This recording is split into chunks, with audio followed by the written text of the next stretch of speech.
What's up guys, this is Max Size Life and welcome back to yet another YouTube video of mine। आज का topic जो है ये आप लोगों के कमेंट से इंस्पायर्ड है क्योंकि बहुत सारे लोग जानना चाहते थे एसओपी के बारे में।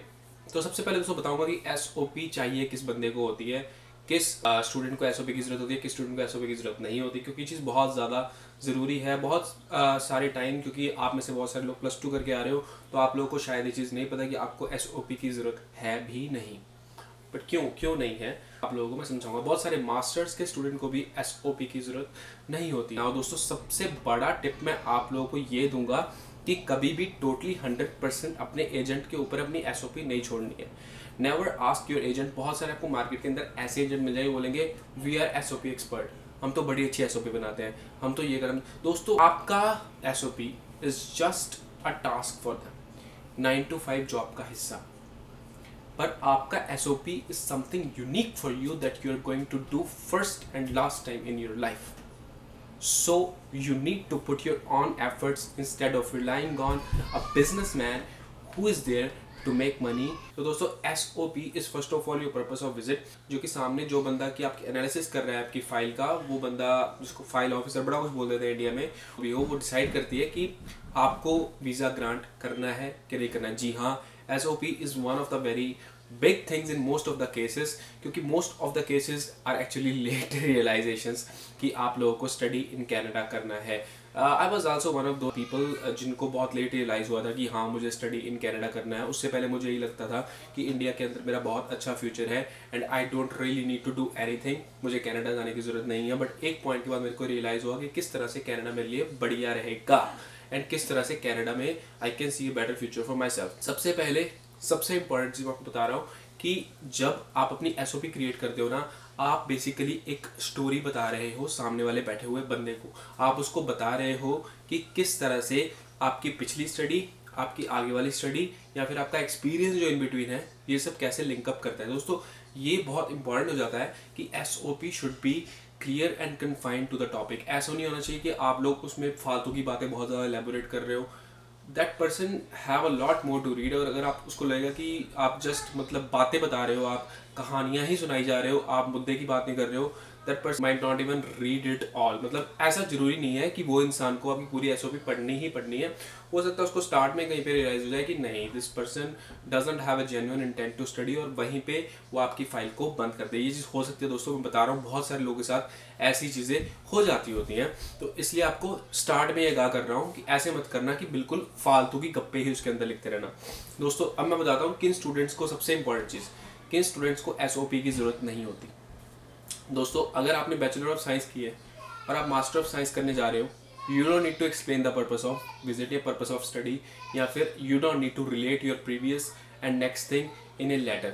वो इंसान समझ रहा है जो सामने बैठा हुआ कि एक इंसान जिसने अभी 2019 में या 2020 में अपनी ग्रेजुएशन जो है साइंसेस में ख़त्म की है, ग्रेजुएशन जो कॉमर्स में ख़त्म की है, वो आ गया मास्टर्स ऑफ साइंस या मास्टर ऑफ कॉमर्स रिस्पेक्टिवली करने के लिए जा रहा है। ही just wants to do a higher study, he or she just want to do a higher study, that's it, उसके अलावा कुछ भी नहीं है।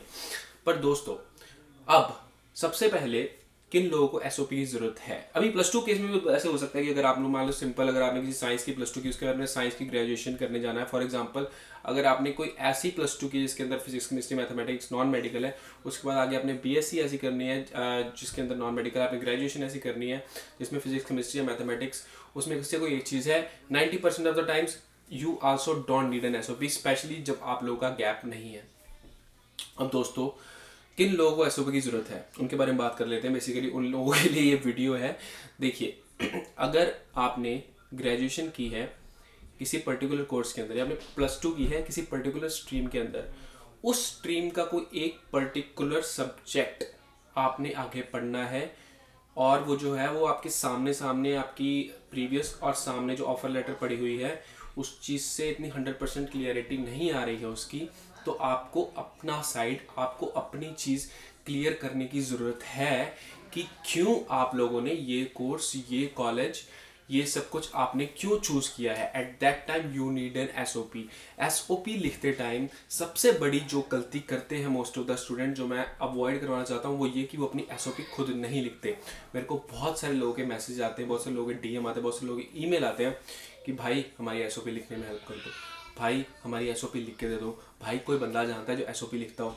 गाइस क्या कर रहे हो यार, आप लोगों ने बस सिर्फ ये समझाना है कि किस तरह से आपकी प्रीवियस और सामने की स्टडी या फिर इन बिटवीन जो गैप है उसके अंदर जो आपने किया है वो किस तरह से रिलेटेड है। तो बेसिक सबसे ज़्यादा इजी तरीका बताऊँ वो ये है, लो अगर आपने की हुई है पीछे कॉमर्स, ठीक है, कॉमर्स के अंदर आपने कोई चीज़ की हुई है जिसको हम बोलते हैं अकाउंट। तो मैंने कॉमर्स बोल दिया, कॉमर्स के बारे में मेरे को ABC नहीं पता, स्टिल मैंने कॉमर्स की बात स्टार्ट कर ली है, यहाँ पे पता नहीं कहाँ जाएगी ये डिस्कशन, पर खैर आपको समझा। तो आपने कॉमर्स के अंदर आपने एक चीज़ पढ़ी हुई थी जिसका नाम था अकाउंट्स। नेक्स्ट अकाउंट्स की कोई एप्लीकेशन होती है इन डीप बड़ी तगड़ी, ठीक है। मान लो कोई अकाउंट A या अकाउंट AX करके कोई आपकी हायर स्टडी थी जो कि अकाउंट्स के रिलेटेड थी। आपको तो पता है वो हायर स्टडी एग्जिस्ट करती है, मुझे पता है वो हायर स्टडी एग्जिस्ट करती है, जिसने आपको कोर्स दिया जो कि आपका एजेंट है। पर क्या वीज़ा ऑफिसर को ही पता है? देखो वो लोग बहुत ज़्यादा इंटेलिजेंट होते हैं, इसमें कोई शक नहीं है, उन लोगों को बहुत ज़्यादा चीज़ों की नॉलेज होती है, बट 100% कभी भी किसी को नहीं पता होता। एंड हम ये ऑब्वियस समझ के चलते हैं कि जो चीज़ थोड़ी सी भी टिपिकल है समझने के अंदर उसको हम खुद समझाएंगे। तो आपने उस बंदे को बताना है कि मेरे इस फलाने कोर्स के अंदर ये अंदर जाके ये वाली डिटेल के अंदर सब्जेक्ट के अंदर ये चैप्टर था और इसमें मेरा बहुत ज़्यादा इंटरेस्ट था और ये मेरे को आगे पढ़ना है। Very simple. अब इसमें देखना किसी को गलत नहीं फंसाया जाता, कोई हम लोगों में से कोई गलत होता भी नहीं है। जिस हम क्या इंटेंशन है, हमारी पढ़ने की इंटेंशन है, पढ़ने की इंटेंशन को गलत इंटेंशन तो नहीं है, ठीक है। ऑब्वियस सी बात है, आपने आके अपनी स्टडी पूरी करनी है और जो आपकी अपॉर्चुनिटीज है उनको आपने एक्सप्लोर करना है। There is totally nothing wrong about. दोस्तों अब मैं बात करने वाला हूँ उन लोगों के लिए जिन्होंने एक्चुअली स्टडी के बाद थोड़ी ब्रेक ले ली थी, जो थोड़ा व्यस्त हो गए थे अपना काम धाम करने में, थोड़ा अपना क्या बोलते हैं सेक्टर को, अपनी फील्ड को एक्सप्लोर करने में। उसके बाद उनको एकदम से रियलाइजेशन हुई मेरी तरह कि नहीं नहीं नहीं नहीं ये नहीं करना, बाहर जाना है, ज़्यादा पढ़ना है, कुछ समझ लेना है, कुछ नॉलेज लेनी है, उसके बाद दोबारा से अपनी फील्ड के अंदर वापस आना और कुछ करना है। आपके सामने इस टाइम लाइव एग्जाम्पल बैठी हुई है। मैंने ग्रेजुएशन की थी नॉन मेड में, उसके बाद मैं फूड सेक्टर के अंदर चला गया। मैं पंजाब में मैं बेरका मिल्क प्लांट के अंदर जॉब करता था, वहाँ पे मैंने एज ए टेक्नीशियन जॉब की। उसके बाद मेरे को रियलाइज़ हुआ कि नहीं भाई मेरे को इस फील्ड के अंदर कुछ और करना है, और अगर मेरे को इस फील्ड के अंदर कुछ और करना है, मैं देख रहा हूँ कि लोग जो पॉइंट हो रहे हैं वो फूड टेक वगैरह करके आए हुए हैं, ये फूड टेक करना है। बट ठीक है, अगर फूड टेक करना है, अगर मेरा डेयरी इंडस्ट्री में डेयरी जो भी होता है, अगर मेरा मिल्क इंडस्ट्री के अंदर इंटरेस्ट है तो क्यों ना मैं किसी ठंडी कंट्री में जाके करूँ। तो पहले डेनमार्क देखा, कनाडा देखा। हाँ मेरा कि यहाँ पे इतना ज़्यादा अभी मार्केट बहुत हाई पे भी नहीं चल रही है, and it could be a really good country जहाँ पे मैं जाके रिसर्च भी शायद मैं आगे कर सकता हूँ, शायद मैं कुछ और डेवलपमेंट अपने पर्सनल चीज़ के लिए और कनाडा के लिए मैं भी कर सकता हूँ। तो ये मेरे माइंड में आया। उसके बाद मैंने क्या सोचा, उसके बाद चुपचाप अपना एक्सपीरियंस लेटर वगैरह सब कुछ मेरे पास पहले से तैयार था, और मैंने अपनी फाइल बनाई और मैंने एसओपी के अंदर अच्छे से क्लियरिटी के साथ मेंशन किया। देखो ग्रेजुएशन मेरी बेशक नॉन मेडिकल के अंदर थी, फूड टेक के अंदर नहीं थी, पर जब मैंने अपना स्टडी किया था, मैंने स्टडी की थी, स्टडी के बाद जब मैं अपनी फील्ड के अंदर आया था तो मेरा टोटली 100% इंटरेस्ट डेवलप हो गया था फूड टेक्नोलॉजी के अंदर, एंड उसी इंटरेस्ट को परस्यू करने के लिए I went into this field. तो इसी तरह का ही अगर आप खुद सोच के देखो ना दोस्तों, इसी तरह की ही स्टोरी होती है हम सबका कैसे इंटरेस्ट आता है एक पर्टिकुलर सब्जेक्ट के अंदर। बताओ आप कैसे आता है, क्योंकि हमने या तो उसको फील्ड के अंदर देखा होता है, अपनी फील्ड के अंदर उसको हमने ऑलरेडी देखा होता है, या फिर हमने उस सब्जेक्ट के लिए क्या किया होता है, पढ़ाई की होती है। तो दोनों में से कोई एक ही केस होता है, जस्ट आपने कड़ियाँ जोड़नी होती हैं। SOP is nothing, SOP is just joining the कड़ियाँ। आपने सिर्फ अपनी बात समझानी है कि किस तरह से प्रीवियस स्टडी, वर्क एक्सपीरियंस और आगे वाली स्टडी तीनों चीज़ें रिलेटेड हैं।